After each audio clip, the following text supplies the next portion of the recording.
News ಅವರ್ನಲ್ಲಿ ಒಂದು ಇಡೀ ಗಂಟೆ ಡಾಕ್ಟರ್ ಮನಮೋಹನ್ ಸಿಂಗ್ರ ಕೊಡುಗೆ ಭಾರತದ ಆರ್ಥಿಕತೆಗೆ ಏನಿತ್ತು ಅನ್ನೋದನ್ನು ಮಾತಾಡಿದ್ದೆ ನಾನು.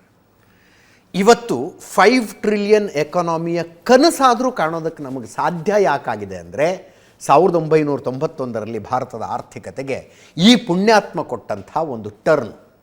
ಆ ಟರ್ನ್ ಇವರು ಕೊಡದೇ ಹೋಗಿದ್ದರೆ ಟರ್ನ್ ಕೊಡುವ ಅನಿವಾರ್ಯತೆ ಯಾಕೆ ಬಂತು ಅನ್ನೋದು ಕೂಡ ಚರ್ಚಿಸಲೇಬೇಕಾದಂಥ ವಿಷಯ. ಭಾರತದ ಆರ್ಥಿಕತೆ ಪಾತಾಳಕ್ಕೆ ಕುಸಿದು ಹೋಗಿ ಭಿಕ್ಷಾ ಪಾತ್ರೆ ಹಿಡ್ಕೊಂಡು we should not hesitate to tell it. Literally Bharat ಭಿಕ್ಷಾ ಪಾತ್ರೆ ಹಿಡ್ಕೊಂಡು ಕಂಡ ದೇಶದ ಮುಂದೆ ನಿಂತ್ಕೊಳ್ತಿತ್ತು, ನಮಗೊಂದು ಸ್ವಲ್ಪ ದುಡ್ಡು ಕೊಡಿ, ನಮ್ಮ ಹತ್ರ ಬಂಗಾರ ಇದೆ, ಬೇಕಿದ್ರೆ ಒಂಚೂರು ಒತ್ತೆ ಇಟ್ಕೊಳ್ಳಿ ಅಂತ. ಅಂಥ ಸ್ಥಿತಿಯಲ್ಲಿ ಭಾರತ ಇದ್ದಾಗ ಇನ್ನೇನು ಮಾಡೋದಕ್ಕಾಗೋದಿಲ್ಲ ಅಂದಾಗ ಒಂದು ಮುಕ್ತ ಮಾರುಕಟ್ಟೆಗೆ ಭಾರತವನ್ನು ತೆರೆದಿಟ್ಟು ಅದರಿಂದಾದ ಬದಲಾವಣೆಗಳ ಫಲಾನುಭವಿಗಳ ನಾವು ಅದನ್ನು ಇವತ್ತು ಅನುಭವಿಸ್ತಾ ಇದ್ದೀವಿ. ಬಡವರ ಮನೆ ಮಕ್ಕಳು ಲಕ್ಷಗಟ್ಟಲೆ ಸಂಬಳ ನೋಡೋದಕ್ಕೆ ಸಾಧ್ಯ ಆಗಿದ್ದು ಅವತ್ತು ಮಾರ್ಕೆಟ್ ಓಪನ್ ಆಗಿದ್ದಕ್ಕೆ. ಅಂಥ ಪುಣ್ಯಾತ್ಮನ ಅಂತ್ಯ ಸಂಸ್ಕಾರ ಇವತ್ತು ದೆಹಲಿಯಲ್ಲಿ ನಡೆಯಿತು. ನೆನ್ನೆ ಮನಮೋಹನ್ ಸಿಂಗ್ರ ಮನೆಯಲ್ಲೇ ಪಾರ್ಥಿವದ ಅಂತಿಮ ದರ್ಶನಕ್ಕೆ ವ್ಯವಸ್ಥೆ ಆಗಿತ್ತು. ನೋಡಿ, ಅದು ಹಿಸ್ಟಾರಿಕಲ್ ಬಜೆಟ್ ಸ್ಪೀಚ್ ಮನಮೋಹನ್ ಸಿಂಗ್ರು ಯೂಟ್ಯೂಬ್ನಲ್ಲಿ ಈಗಲೂ ಸಿಗುತ್ತೆ, ನೀವು ಸರ್ಚ್ ಮಾಡಿ ಕೇಳ್ಬೋದು ಅದನ್ನ. ಸರ್ಫರೋಶಿ ಕಿ ತಮನ್ನಾ ಅಬ್ ಹಮಾರೆ ದಿಲ್ ಮೇ ಹೈ, ದೇಖನಾ ಹೈ ಜೋರ್ ಕಿತ್ನಾ ಬಾಜುವೆ ಸಹ ಪಾಯಂಗೆ ಅಂತ ಹೇಳಿದರು ಆ ಭಾಷಣದಲ್ಲಿ.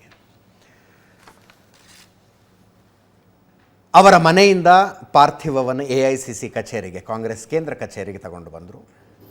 ಅಲ್ಲಿಂದ 12 ಕಿಲೋಮೀಟರ್ ಯಮುನಾ ತೀರದ ನಿಗಮ್ಬೋಧ್ ಘಾಟ್ ಅಲಂಕೃತ ಮಿಲಿಟರಿ ವಾಹನದಲ್ಲಿ ಶವವನ್ನು 12 ಕಿಲೋಮೀಟರ್ ತಗೊಂಡು ಹೋದರು. ರಾಹುಲ್ ಗಾಂಧಿ ಶವ ಬಿಟ್ಟು ಆಚೆ ಈಚೆ ಕದಲಲಿಲ್ಲ. ನೋಡಿ, ಸಿದ್ದರಾಮಯ್ಯನವರು ಅಲ್ಲೇ ಇದ್ದರು, ರೇವಂತ್ ರೆಡ್ಡಿ ಇದ್ದರು. ಶವವನ್ನು ಹೊತ್ಕೊಂಡಿದ್ದ ವಾಹನದಲ್ಲೇ ಹೋದರು, ಮಿಲಿಟರಿ ವಾಹನದಲ್ಲೇ. ರಾಹುಲ್ ಗಾಂಧಿ ಲಿಟ್ರಲಿ ಹೆಗಲು ಕೊಟ್ಟರು.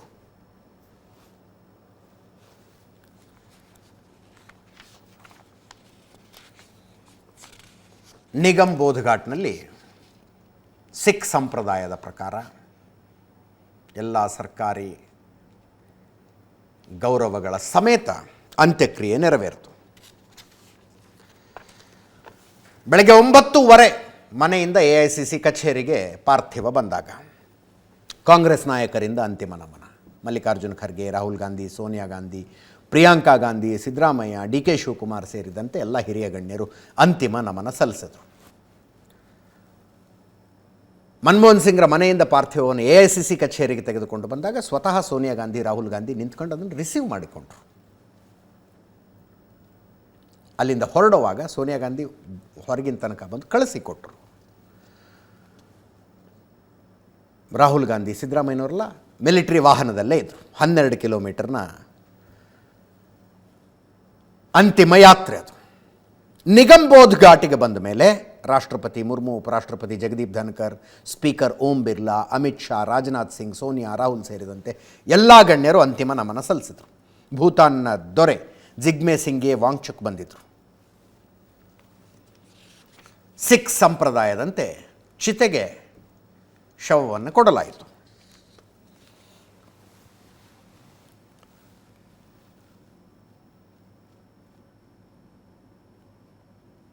ಮಾತಿಗಿಂತ ಮೌನ, ಅಬ್ಬರಕ್ಕಿಂತ ಕೆಲಸ ಮುಖ್ಯ ಅಂದ್ಕೊಂಡು ಜೀವನ ಮಾಡಿದ ಮನಮೋಹನ್ ಸಿಂಗರಿಗೆ ಒಂದು ಗೌರವಪೂರ್ವಕ ವಿದಾಯ. ಅದರ ಮಧ್ಯದಲ್ಲಿ ಅದು ಇದು ಗಲಾಟೆಗಳು. ಮಲ್ಲಿಕಾರ್ಜುನ ಖರ್ಗೆ ಅವರು ಸರ್ಕಾರಕ್ಕೆ ಪತ್ರ ಬರೆದರು, ಮನಮೋಹನ್ ಸಿಂಗ್ರ ಸ್ಮಾರಕ ನಿರ್ಮಾಣ ಆಗಬೇಕು ಅಂತ.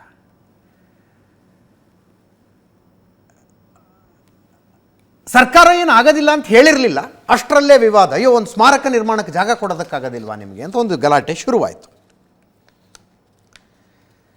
ಜಯರಾಮ್ ರಮೇಶ್ ಟೀಕೆ ಮಾಡಿದ್ರು, ಸ್ಮಾರಕಕ್ಕೊಂದು ಜಾಗ ಕೊಡೋದಕ್ಕಾಗೋದಿಲ್ವ ಅಂಥ ಶ್ರೇಷ್ಠ ಮನುಷ್ಯನಿಗೆ ಅಂತ. ಕ್ಯಾಬಿನೆಟ್ ನಿರ್ಧಾರ ತೆಗೆದುಕೊಂತು. ನಿರ್ಧಾರ ತಗೊಂಡು ಜಾಗ ಕೊಡ್ತೀವಿ ನಾವು ಅಂತಂದರು. ಟ್ರಸ್ಟ್ ಒಂದು ರಚನೆ ಆಗಬೇಕು. ಡಾಕ್ಟರ್ ಮನಮೋಹನ್ ಸಿಂಗ್ ಸ್ಮಾರಕ ಟ್ರಸ್ಟ್ ಅಂತ ರಚನೆ ಆದಾಗ ಆ ಟ್ರಸ್ಟಿಗೆ ನಾವು ಜಾಗ ಹಸ್ತಾಂತರ ಮಾಡ್ತೀವಿ, ಟ್ರಸ್ಟ್ ರಚನೆ ಆಗಲಿ ಅಂದರು. ಮಲ್ಲಿಕಾರ್ಜುನ ಖರ್ಗೆ ಅವರು ಹೇಳಿದ್ದು, ಎಲ್ಲಿ ಅಂತ್ಯ ಸಂಸ್ಕಾರ ನಡೆದಿದೆಯೋ ಅದೇ ಜಾಗವನ್ನೇ ಸ್ಮಾರಕವನ್ನಾಗಿ ಮಾಡಿ ಅಂತ. ಆ ಪದ್ಧತಿ ಬಿಡಲಾಗಿದೆ. ಈಗಲ್ಲ, ಅದು ಮನಮೋಹನ್ ಸಿಂಗ್ರಿದ್ದಾಗಲೇ ಇನ್ನು ಸಾಕು ಅಂತ ಅಂದಿದ್ದಾರೆ. ಗೃಹ ಇಲಾಖೆ, ಕೇಂದ್ರ ಗೃಹ ಇಲಾಖೆ ಒಪ್ಪಿ ನಾವು ಸ್ಮಾರಕಕ್ಕೆ ಜಾಗ ಕೊಡ್ತೀವಿ ಅಂತಂದರು. ಆ್ಯಕ್ಚುಲಿ ರಾಜ್ಘಾಟ್ ಗಣ್ಯರ ಸ್ಮಾರಕಗಳಿರುವ ಜಾಗ, ರಾಜ್ಘಾಟ್ 245 ಎಕರೆ ಇದೆ. ಅದು ಅಲ್ಲಿ ಅನೇಕ ಗಣ್ಯರ ಸ್ಮಾರಕಗಳಿದ್ದಾವೆ. ಮಹಾತ್ಮ ಗಾಂಧೀಜಿ ಸ್ಮಾರಕ, ಜವಾಹರ್ಲಾಲ್ ನೆಹರು ಸ್ಮಾರಕ ಶಾಂತಿವನ, ಇಂದಿರಾ ಗಾಂಧಿಯವರ ಸ್ಮಾರಕ ಶಕ್ತಿ ಸ್ಥಳ, ರಾಜೀವ್ ಗಾಂಧಿಯವರ ಸ್ಮಾರಕ ವೀರಭೂಮಿ, ಜ್ಞಾನಿ ಜೈಲ್ ಸಿಂಗರ ಸ್ಮಾರಕ ಏಕತಾ ಸ್ಥಳ, ಜಗಜೀವನ್ ರಾಮ್ರ ಸ್ಮಾರಕ ಸಮತಾ ಸ್ಥಳ, ಚೌಧರಿ ಚರಣ್ ಸಿಂಗ್ ಸ್ಮಾರಕ ಕಿಸಾನ್ ಘಾಟ್, ಇವೆಲ್ಲ ಕೂಡ ಇದಾವಲ್ಲಿ. ಅಲ್ಲಿ ಇನ್ನು ಪ್ರತ್ಯೇಕ ಸ್ಮಾರಕಗಳು ಬೇಡ ಅನ್ನುವ ತೀರ್ಮಾನ ಮನಮೋಹನ್ ಸಿಂಗ್ ಪ್ರಧಾನಮಂತ್ರಿ ಆಗಿದ್ದಾಗಲೇ ತಗೊಂಡ್ರು. ಅದರ ಪ್ರಕಾರ ಅಟಲ್ ಬಿಹಾರಿ ವಾಜಪೇಯಿ ಅವ್ರಿಗೂ ಸ್ಮಾರಕ ಆಗಲಿಲ್ಲ. ಅಲ್ಲಿ 2000ನೇ ಇಸ್ವಿಯಲ್ಲಿ ಒಂದು ತೀರ್ಮಾನ ಆಯಿತು. ಆಮೇಲೆ 2000 ಇಸ್ವಿಯಲ್ಲಿ ತೀರ್ಮಾನ ಆಯಿತು. 2004ರಲ್ಲಿ ಅದು ನಿಯಮ ಜಾರಿಗೆ ಬಂತು. ರಾಷ್ಟ್ರೀಯ ಸ್ಮೃತಿ ಸ್ಥಳ ಅಂತ ಒಂದೇ ಒಂದು ಜಾಗ ಫಿಕ್ಸ್ ಮಾಡೋದು, ಅಲ್ಲೇ ಎಲ್ಲರ ಅಂತ್ಯ ಸಂಸ್ಕಾರ, ಆನಂತರ ಬೇರೆ ಬೇರೆ ಕಡೆಗಳಲ್ಲಿ ಸ್ಮಾರಕಗಳ ನಿರ್ಮಾಣ ಆಗಲಿ ಅಂತ. 2018ರಲ್ಲಿ ವಾಜಪೇಯಿಯವರ ಅಂತ್ಯ ಸಂಸ್ಕಾರ ರಾಷ್ಟ್ರೀಯ ಸ್ಮೃತಿ ಸ್ಥಳದಲ್ಲಿ ನಡೆಯಿತು. ಯಮುನಾ ನದಿಯ ದಂಡೆಯ ಮೇಲೆ ರಾಷ್ಟ್ರೀಯ ಸ್ಮೃತಿ ಸ್ಥಳ ಇದೆ. ಮನಮೋಹನ್ ಸಿಂಗ್ರದ್ದು ಅಲ್ಲಿ ನಡೀಬೇಕಾಗಿತ್ತು, ಅಲ್ಲಿ ಯಾಕೆ ನಡೀಲಿಲ್ಲ ಅನ್ನೋ ವಿವಾದ ಇದೆ. ನೀವೊಂದು ಪಬ್ಲಿಕ್ ಸ್ಮಶಾನಕ್ಕೆ ತಗೊಂಡು ಹೋಗಿ ಯಾಕೆ ಅಂತ್ಯ ಸಂಸ್ಕಾರ ಮಾಡಿದ್ರಿ ಅವ್ರದ್ದು ಅಂತ.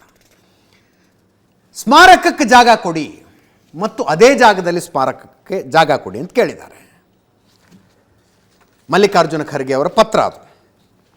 ಪ್ರಧಾನಿಯಾಗಿ ಆರ್ಥಿಕ ತಜ್ಞರಾಗಿ ದೇಶಕ್ಕೆ ಅಪಾರ ಕೊಡುಗೆ. ದೆಹಲಿಯಲ್ಲಿ ಮನಮೋಹನ್ ಸಿಂಗ್ ಸ್ಮಾರಕಕ್ಕೆ ಜಾಗ ಕೊಡಬೇಕು. ಸಂಪ್ರದಾಯದಂತೆ ಸ್ಮಾರಕ ನಿರ್ಮಿಸುವ ಸ್ಥಳದಲ್ಲೇ ಅಂತ್ಯ ಸಂಸ್ಕಾರ ನಡೀಬೇಕು. ಅಂತ್ಯಕ್ರಿಯೆ ಮಾಡುವ ಸ್ಥಳ ಸ್ಮಾರಕ ನಿರ್ಮಾಣ ಮಾಡೋ ಹಂಗಿರಬೇಕು. ಸಂಪ್ರದಾಯದಂತೆ ಅಂತ್ಯಕ್ರಿಯೆ ಸ್ಥಳದಲ್ಲೇ ಸ್ಮಾರಕ ನಿರ್ಮಾಣಕ್ಕೆ ಜಾಗ ಕೊಡಬೇಕು. ಅದು ಸಂಪ್ರದಾಯ ಅಂತ ಮಲ್ಲಿಕಾರ್ಜುನ ಖರ್ಗೆ ಅವರು ಪತ್ರ ಬರೆದಿದ್ರು. ಜಯರಾಮ್ ರಮೇಶ್ ಅವರು ಹೇಳಿದ್ರು, ಇನ್ನೂ ತನಕ ನೀವು ಸ್ಮಾರಕಕ್ಕೆ ಜಾಗ ಕೊಟ್ಟಿಲ್ಲ, ಹುಡುಕೋದಕ್ಕೆ ಸಾಧ್ಯ ಆಗಿಲ್ಲ, ಇದು ಮೊದಲ ಸಿಖ್ ಪ್ರಧಾನಿಗೆ ಮಾಡಿದ ಅಪಮಾನ ಅಂತ ಜಯರಾಮ್ ರಮೇಶ್ ಹೇಳಿದ್ರು. ಕೇಂದ್ರ ಗೃಹ ಇಲಾಖೆ ಹೇಳ್ತು, ಮನಮೋಹನ್ ಸಿಂಗ್ರ ಸ್ಮಾರಕಕ್ಕೆ ಮನವಿ ಬಂದಿದೆ. ಕಾಂಗ್ರೆಸ್ ಅಧ್ಯಕ್ಷ ಮಲ್ಲಿಕಾರ್ಜುನ ಖರ್ಗೆ ಅವರು ಪತ್ರ ಬರೆದಿದ್ದಾರೆ. ಕ್ಯಾಬಿನೆಟ್ನಲ್ಲಿ ಚರ್ಚಿಸಿ ಸ್ಮಾರಕಕ್ಕೆ ಸ್ಥಳ ಕೊಡಬೇಕು ಅನ್ನುವ ತೀರ್ಮಾನ ಆಗಿದೆ. ಮತ್ತು ಮಲ್ಲಿಕಾರ್ಜುನ ಖರ್ಗೆ ಅವರಿಗೆ ಈ ಮಾಹಿತಿಯನ್ನು ಕೊಟ್ಟಿದ್ದೀವಿ. ಟ್ರಸ್ಟ್ ರಚನೆ ಆಗಬೇಕು.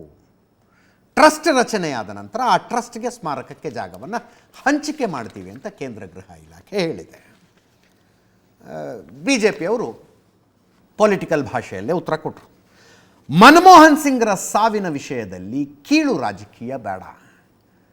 PV ನರಸಿಂಹರಾಯರ ವಿಷಯದಲ್ಲಿ ಕಾಂಗ್ರೆಸ್ ಹೆಂಗೆ ನಡ್ಕೊಳ್ತು, ಪ್ರಣಬ್ ಮುಖರ್ಜಿ ಅವರ ವಿಷಯದಲ್ಲಿ ಅವರ ಮಗಳೇ ಟ್ವೀಟ್ ಮಾಡಿದ್ದಾರೆ.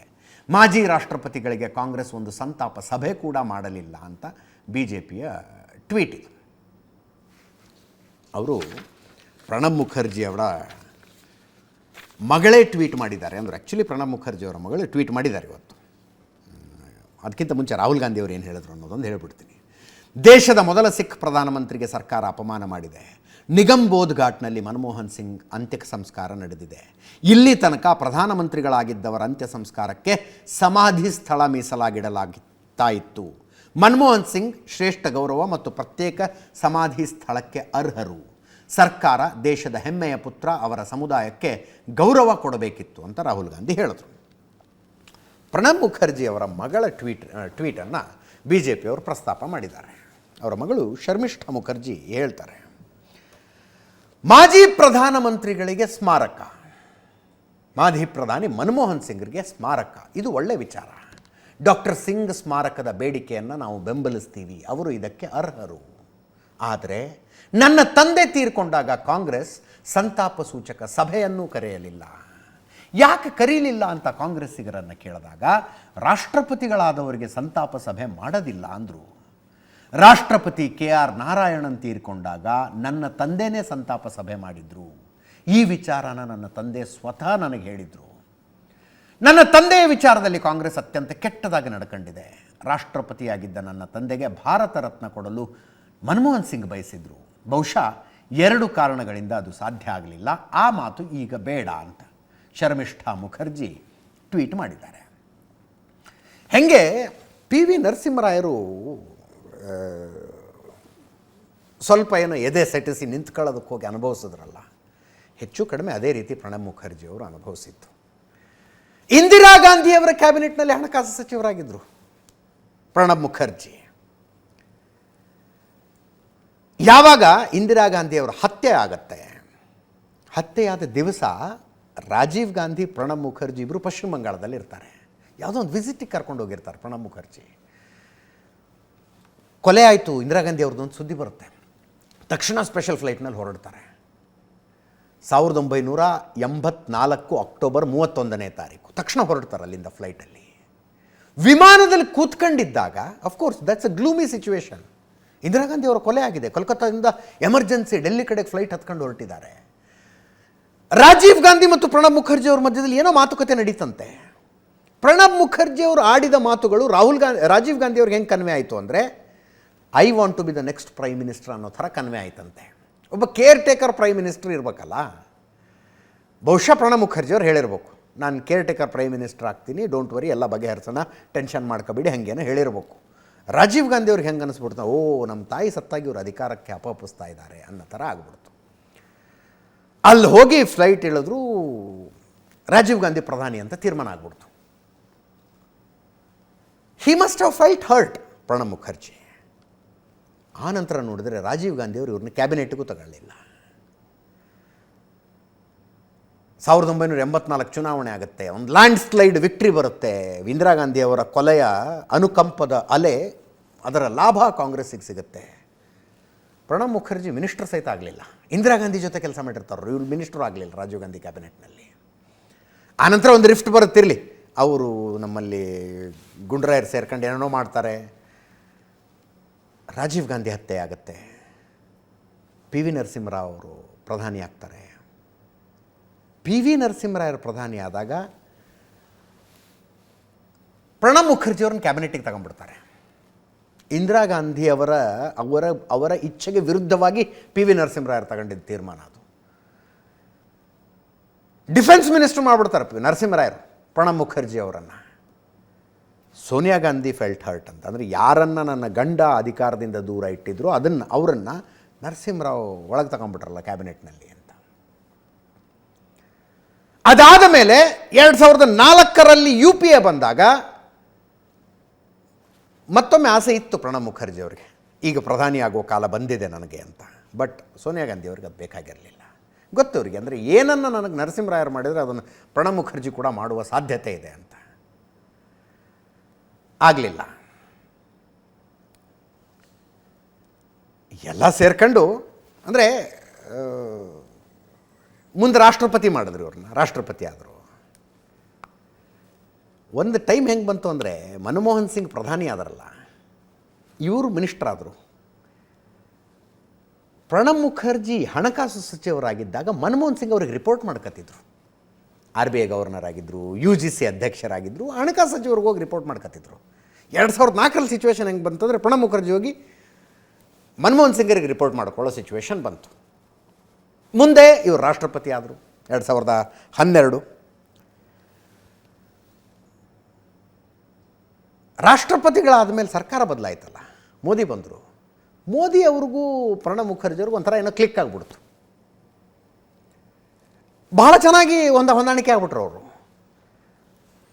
ಬಟ್ ಕಾಂಗ್ರೆಸ್ಸಿಗೂ ಪ್ರಣಬ್ ಮುಖರ್ಜಿ ಅವ್ರಿಗೂ ಒಂದು ಕಟ್ ಆಫ್ ಟೈಮ್ ಅಂತ ಬಂದಿದ್ದು, ಇವರು ನಾಗ್ಪುರದಲ್ಲಿ RSSನ ವಿಜಯದಶಮಿ ಕಾರ್ಯಕ್ರಮ ಇರುತ್ತಲ್ಲ, ಕಾರ್ಯಕ್ರಮಕ್ಕೆ ಬನ್ನಿ ಅಂತ RSSನವ್ರು ಆಹ್ವಾನ ಕೊಟ್ಟರೆ ಪ್ರಣಬ್ ಮುಖರ್ಜಿ ಅವ್ರು ಹೋಗ್ಬಿಟ್ರಲ್ಲಿಗೆ. ಅಲ್ಲಿಗೆ ಕಟ್ ಆಫ್ ಆದಂಗೆ ಆಗ್ಬಿಡ್ತದೆ. Cut off. ಜಂಟಿ ಅಧಿವೇಶನ ನಡೆಯುವಾಗ ಸರ್ಕಾರ ಬರೆದು ಕೊಟ್ಟ ಭಾಷಣವನ್ನು ಯಥಾವತ್ತಾಗಿ ಓದಿಬಿಡ್ತಿದ್ರು ಅವರು. No rift, nothing. ಒಂದೆರಡು ಸಂದರ್ಭದಲ್ಲಿ ಮೋದಿನ ಹೊಗಳಿದ್ರು. ಅದು ನಿಧಾನಕ್ಕೆ ಕಾಂಗ್ರೆಸ್ ದೂರ ಆಗ್ತಾ ಬಂತು ಅವರಿಂದ. ಮುಂದೆ ಬಿಡಿ, ಅವರು ಅಧಿಕಾರದಿಂದ ರಾಷ್ಟ್ರಪತಿಯನ್ನು ಕೆಳಗಿಳಿದ ಮೇಲೆ 2019ರಲ್ಲಿ ಮೋದಿ ಸರ್ಕಾರ ಅವರಿಗೆ ಭಾರತ ರತ್ನ ಕೊಟ್ಬಿಡ್ತು. ಭಾರತ ರತ್ನ ಪ್ರಣಬ್ ಮುಖರ್ಜಿ ಅವರಿಗೆ 2020ರಲ್ಲಿ ಅವ್ರು ತೀರ್ಕೊಂಡ್ರು. ಶ್ರದ್ಧಾಂಜಲಿ ಸಭೆ ಸಹಿತ ಮಾಡಲಿಲ್ಲ. ಯಾಕೆ ಮಾಡಲಿಲ್ಲ ಅಂತ ಅವ್ರ ಮಗಳು ಕೇಳ್ತಾ ಇದ್ದಾರೆ. ನನ್ನ ತಂದೆಗೆ ಒಂದು ಶ್ರದ್ಧಾಂಜಲಿ ಸಭೆನೂ ಮಾಡಲಿಲ್ಲ. ಮನಮೋಹನ್ ಸಿಂಗ್ರು ತುಂಬ ಆಸೆ ಇತ್ತು ನನ್ನ ತಂದೆಗೆ ಒಂದು ಭಾರತ ರತ್ನ ಕೊಡಬೇಕು ಅಂತ. 2 ಕಾರಣಗಳಿಂದ ಅದು ಸಾಧ್ಯ ಆಗಲಿಲ್ಲ. ಆ ವಿಷಯ ಈಗ ಯಾಕೆ ಬಿಡಿ ಅಂತಿದ್ದಾರೆ ಅವರು. ಯಾಕೆ ಬಿಡಿ ಈಗ ಆ ವಿಷಯ ಯಾಕೆ ಬಿಡಿ. ಸುಧಾಂಶು ತ್ರಿವೇದಿ ಮಾತಾಡಿದ್ದಾರೆ, ಬಿಜೆಪಿ ಸಂಸದರು. ಕೇಳಿಸ್ಕೊಳ್ಳಿ.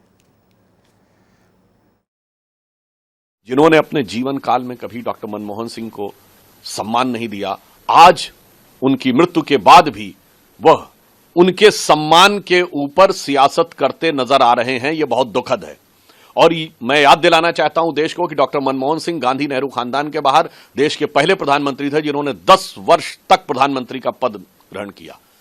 और यह भी याद दिलाना चाहता हूं कि कांग्रेस पार्टी ने नेहरू गांधी खानदान के बाहर किसी भी प्रधानमंत्री को सम्मान नहीं दिया। देश के पहले प्रधानमंत्री जो नेहरू गांधी खानदान के बाहर थे, जिन्होंने 5 साल पूरे किए, वो श्री पीवी नरसिम्हा राव थे। उनके साथ क्या हुआ है सबको पता है।